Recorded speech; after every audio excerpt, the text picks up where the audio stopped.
Good morning and welcome back to Jody Lewis Creations.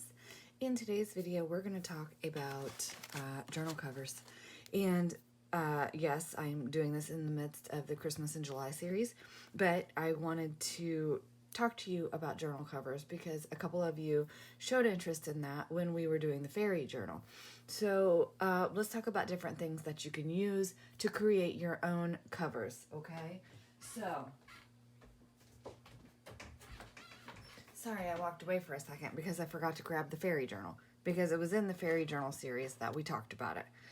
Okay, so you can use an actual book and gut it and use the cover for yourself, okay? So this was me repurposing the Cicely Barker book for the fairies. So you can use an actual book cover and repurpose that. You can go to your thrift store, yard sale, Goodwill, Salvation Army, any of your charitable thrift shops and get books, okay? This is a Reader's Digest that I took the book out of, and now I have the cover because I think this cover is absolutely beautiful with the flowers on it. One nice thing about gutting a book is it's already intact, so all you have to do is sew your signatures in, okay? For me, this would be ideal because it would limit me to not be making such fat journals. You know, I take them apart. But maybe I won't with this one. We'll see. I don't know. And I'm not sure what I'm going to use this for. I've kind of just been hoarding this cover because of the flowers, and I want to make sure I use it for something great. But you can cut your book block out and then use that, as a matter of fact, for your glue pages. And so if you've been watching me, and I think through the fairy journal series, I said multiple times, like, I hope this is not potty language because I wasn't hiding it. So when you buy it, you know, you get your book and then you just gently cut that front out, and then you've got glue book pages or plenty of book pages to create with, and then you've got your cover. So that's one way to have your own cover.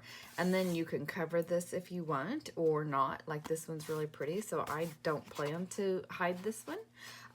A lot of times in the store, these are going to have the dust jackets on them. So just peel the dust jacket off and see what the cover looks like. I've got some really, this is a Reader's Digest, the condensed, and these have a lot of really neat covers. So if you haven't checked those out, I do recommend it. Some are, in my opinion, not very pretty. Some are. This is an actual file folder. So I do have a playlist for altered file folder. So you can use a file folder for a cover. I mean, you can just fold it in half and there you go, right? You don't have to do that, but you can. So a file folder is an option for a journal cover, okay? So that's this one. This one is a piece of paper, and no, it's not. I just told you a fib. This is a piece of muslin that I glued. I used watered down glue and used napkins and built this up. So this was a winter journal that I made that I still need to stitch together. But this is just a piece of fabric and lots of layers of napkin on there. Okay, so that's an option. You can repurpose packaging. Like a book came in this, and I've been kind of hanging on to it. I don't know what I'm going to do with this, but I haven't thrown it in recycle yet. But it's got kind of a crazy feeling to it. So that's an option. Another option is your bubble mailers. You know, you can cut it down to size. You can sew your fabric to it. You can, I assume you can glue paper to it. I haven't done that. But I do know that you can use the bubble mailers, so maybe that's something we'll do because I haven't done that yet. Okay, so that's an option. Cereal boxes. I mean, clearly, if you're watching the Christmas in July series, you know I like to repurpose cereal boxes. And this one, I've just collaged over and painted it, so that can be a cover. I'm not sure what this was for. I don't remember what I painted this for. But anyway, so, and it's a great way to play with your paints, too. And then just regular cardboard. Get a cardboard box and cut it. And now you've got a cover. You can just cover it with whatever you want. And now you have something that you can use as a cover, okay?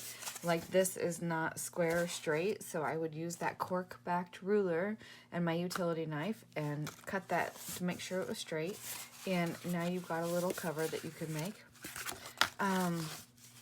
Again, just chipboard the back of a legal pad or a notebook or whatever. You can cut, and now you've got a piece of cardboard that you can use because it's stable, right? It's gonna give you some stability, and you can cover that, and as you do things to it, it's going to become even stronger. Whether you're gluing fabric to it or you're collaging and painting or whatever, you have lots of options, or you're just gluing paper to it. I mean, you guys, if you're watching the Christmas in July series, the back panel of my journal is a cereal box, and now I've glued paper to both sides, so it's really got a lot more heft to it. This is a player piano roll that I collaged on the inside, and so this is going to be a journal cover. I don't know when I'm going to make this one, but so yeah, so that, I mean, really, your covers are only limited by your own imagination. I mean, seriously. The cereal box. So if you're like, oh, I don't know how do I measure a spine? What do I do? Use the spine of a box and say, okay, well, I guess that's going to be my size, right? This is allergy tablet box, and it's little. And so if you look inside your boxes, hopefully you can see that. You see this small here? Just pop that apart, okay? Pop it apart. You cut those flaps off or not, depending on how you want to use it. And now we have a spine. And this spine would be, I think it's a 3/4 or 1 inch. Oops. About 1 inch. So there you go. You have a little cover that's going to be a 1 inch spine. Okay? So many options for building your own covers. So many options. I typically make my journals the 8 or 9 by 6, so that way I can use just a regular sheet of paper folded in half. But I mean, just so many options as far as journal covers. But what I want to do is then now show you.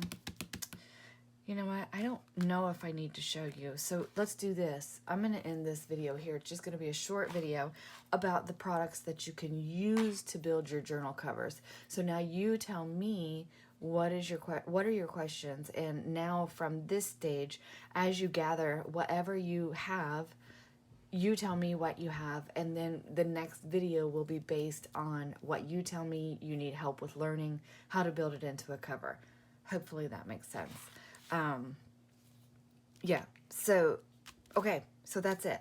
So let me know what you have in your stash and say, Jody, this is what I want to make a cover out of. Show me how, or help me, or whatever. And if multiple people answer, fantastic, then we'll have options on where we go from here.